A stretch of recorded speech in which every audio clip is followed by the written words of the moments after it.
One evening, Thomas brought his last train to the junction. He went for a drink. "I'm going to the big station," he said to Percy and Toby. "So are we." "Do you know," Percy went on, "I think something's up." Toby looked at the sky. "Where?" "Down here, silly," laughed Thomas. "How," asked Toby reasonably, "can something be up when it's down?" "Look!" said Thomas excitedly. "Look!" 7 engines from the other railway were coming along the line. "Jinty! Pug!" whistled Percy. "How are you guys?" "Oh, they're friends of mine," he explained. "I don't know the others, though." Jinty and Pug whistled cheerfully as they puffed through the station. "What is all this?" asked Thomas. "The Fat Controller's got a plan," answered his driver, "and he's going to tell it to us. Come on."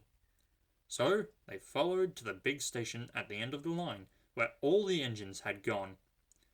The Fat Controller was waiting for them there. "The people of England," he said, "read about us in the books. However, they do not think that we are real."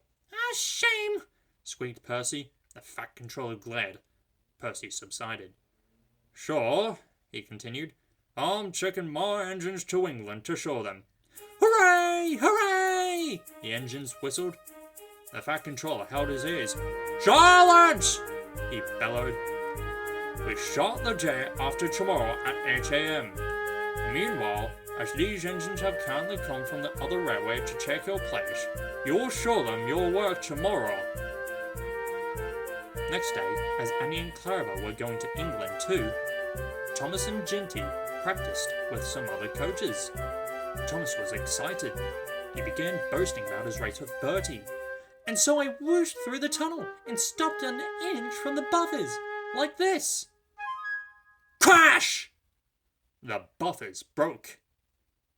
No one was hurt, but Thomas's front was badly bent. They telephoned the Fat Controller. "I'll send up some men," he said, "but if they can't mend Thomas in time, we'll go to England without him." Next morning, the engines waited at the junction. Toby and Percy were each on a truck, and Duck had pushed them into place behind Edward. Henrietta stood on a siding.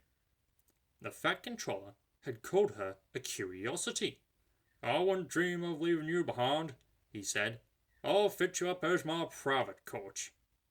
She felt very grand. Gordon, James, and Henry were in front. They whistled impatiently. The Fat Controller paced the platform.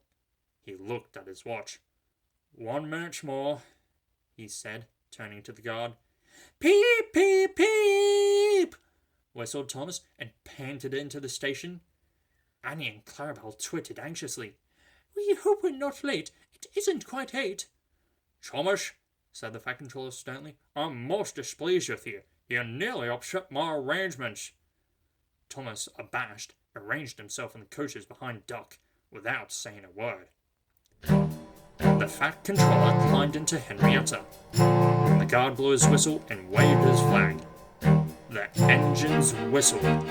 "Look out, England! Here we come!" And the cavalcade puffed off.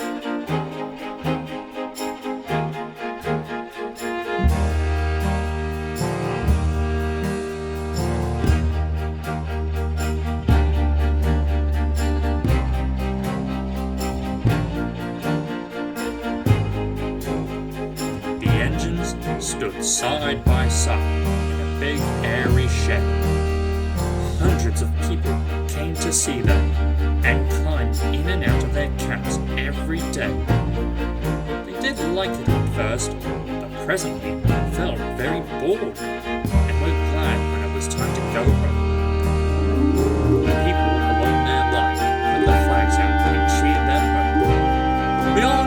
see you, they said. Those others did their best, but they don't know our ways. Nothing anywhere can compare with our Fat Controller's engines.